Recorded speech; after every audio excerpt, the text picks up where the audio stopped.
त्या संचालक मंडळावरती गुन्हे दाखल होऊन ते जेलमध्ये पाहिजे असं आहे. साहेब त्याचे कॅमेरे लावलेले नाही ते कशासाठी माहित आहे? नगर जिल्ह्यामध्ये सगळ्यात जास्त दुधामध्ये भेसळ होण्याचे प्रकार आहे. तिथल्या पोलीस सांगेल काही अधिकाऱ्यांनीच ते उघडकी सांगेल समोरच आहे. आणि त्याच्यामुळे ह्या एवढ्या मोठ्या 3 SS मध्ये तुम्ही गेट पासून तर तुम्ही फार याच्यापर्यंत कॅमेरे लावताय. तुमच्याकडे कॅमेरे का नाही? तर त्या कारणामुळे हे काय फार इमानदार लोक नाहीये. या भेसळीच्या दुधापासून त्यांना प्रचंड पैसा मिळतो. त्या पैशाच्या जीवावरती एखादा मेला तरी तुम्ही कौरव पुरणार आहे.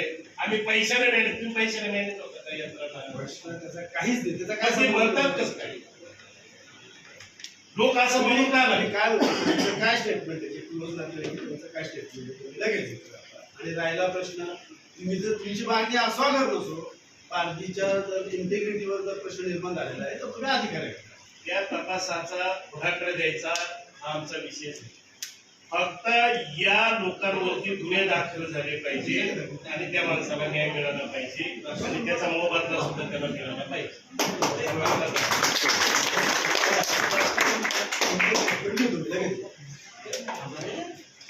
आणि कधी पर्यंत करणारे आम्हाला सांगा. आता PM रिपोर्ट आला, स्टेटमेंट दिल्याच्या नंतर कोणाला दाखल होईल? स्टेटमेंट अनालिसिस करून मी वरिष्ठांचा क्लिअर करून मी करतो ना, काय अडचण नाही. आता तिथे जो घटनास्थळावर जो व्यक्ती आहे ना, घटनास्थळावरचे त्यांचे जे सोबतचे साथीदार आहेत त्यांचे मला स्टेटमेंट द्या. तरी ह्या प्रक्रियेला साहेब किती दिवस? 2 दिवस लागतीलच. 2 दिवस हो. आणि 2 दिवस पण त्यांचे स्टेटमेंटचं सहकार्य आम्हाला मिळालं पाहिजे. लिहिणारा या अडाणी लिहिणारा इमानदार ठेवा. मी आता काय सांगितलं ना, अधिकाऱ्याकडे नाही नाही कोणी असो, तुम्ही एखाद्या होमगार्डकडे द्या पण तू इमानदार असला पाहिजे. ठीक, लय मोठा अधिकारी असेल तर तू एखादा शब्द चुकवत शब्दाचा काय नाही. CRPCचा आहे,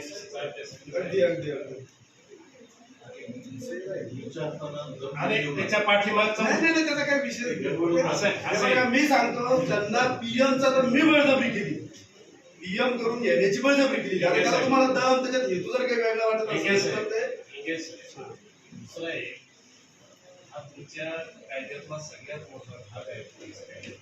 संबंधित क्रियाचा हा कुठल्या भाषेतला तक्रार करतो, कुठल्या भाषेतला त्याच्या अडाणीपणात त्याला जी समजते त्या शब्दाचा प्रयोग करतो, परंतु त्याचा त्या बोलण्याच्या पाठीमागचा हेतू आणि उद्देश हा समजणारा माणूस ठेवायचा.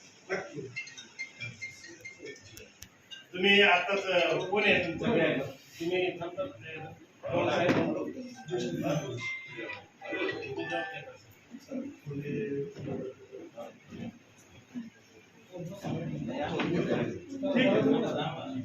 त्या स्टेटमेंटला त्यांचा जे बंधू जे होते तिथे सोबत कोण आहे आता सध्या इथं नाही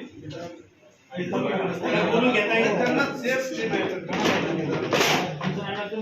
त्यांना बोलून घ्या. पंचनामा नाही, कामाला ते आम्हाला पाहिजे सोबत जे होते आणि अजिबात त्यांना सेफ जाईल अशा पद्धतीचं काही आम्ही साऱ्या महाराष्ट्रभर तुमची बातमी करत